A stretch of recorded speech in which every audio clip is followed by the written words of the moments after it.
On commence tout de suite avec la Belgique. Oui, je vous donne quelques news de Belgique. Alors, la police belge, justement, anime chaque soir des chroniques hebdomadaires, donc c'est chaque semaine, pardon, sur la radio nationale et donne la parole à un journaliste qui s'appelle Olivier Bogart qui répond aux questions de ses concitoyens.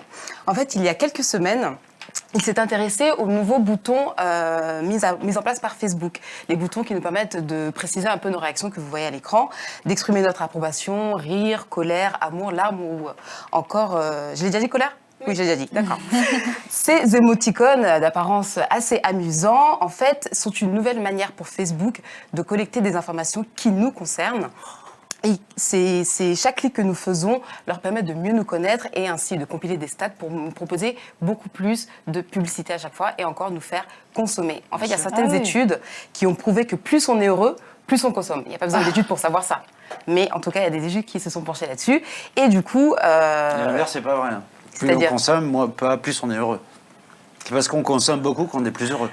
En fait, je pense que ça va dans les deux sens. Ouais, exactement. Je te vois venir, Babette, mais bon, c'était un terme générique, hein, si tu veux. Attends, puis on consomme, on va pas consommer n'importe quoi quand même. Non, mais il faut bien consommer, on va dire. Voilà. Donc voilà, il y a des études qui se sont penchées intelligent. dessus. Et voilà, donc en fait, en petite conclusion, si vous voulez vraiment préserver votre vie privée, sur ces émoticônes, vous éviterez de cliquer. Faites attention à ce que vous voyez sur Internet. D'accord, Oula. mise en garde Eh oui. by Oriane. Donc ça veut dire que si je clique sur le jaune avec la bouche ouverte, Facebook fait une étude sur ça et vous propose des publicités en fonction. eh ben je ne le ferai pas. Et ne voilà. le faites pas. Vous êtes ça. prévenus. Exactement.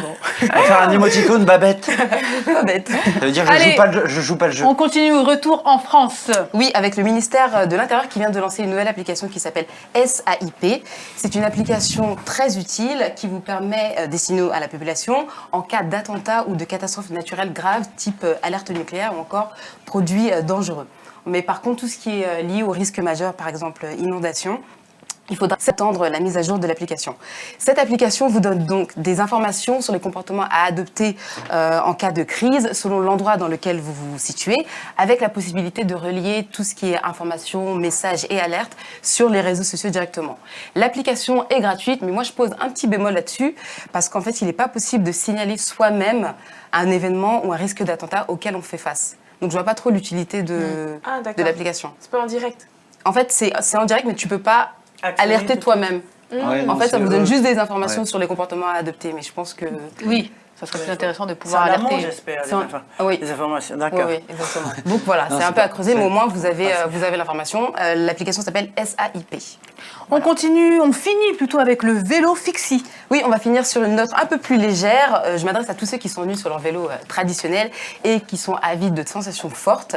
Voici un vélo pas comme les autres, le Trocadéro Fixie. C'est un vélo inventé par deux jeunes bretons. excellent. Et en fait, la particularité du vélo, c'est qu'ils sont complètement désarticulés. C'est-à-dire qu'ils sont dotés d'un cadre qui pivotant. Alors, le vélo n'est pas du tout dangereux. Il faut savoir qu'il faut à peu près 10 minutes d'adaptation pour pouvoir maîtriser la bête. Donc voilà, si vous voulez changer de vélo et vous vous penchez vers un vélo un peu plus sympa, un peu plus moderne, Qu'est-ce que ça c'est apporte? le Trocadéro Fixie. C'est fun. Il y a des roues qui... Ouais, voilà, c'est pas tout le monde qui peut... Ah ben non, ça va être difficile. Ouais, c'est une voilà. petite innovation, comme ça change un peu de l'ordinaire. Donc voilà, c'est le Ne Trocadéro buvez pas Fixie. d'alcool avant de prendre ce genre Oui, de vélo. surtout pas, voilà. Donc voilà, c'est une petite image que je voulais vous montrer. Très sympa, merci beaucoup Oriane. Je tombe à vélo. Vous faites du vélo? J'ai des pantalons avec des trous partout parce que je tombe à vélo. Ah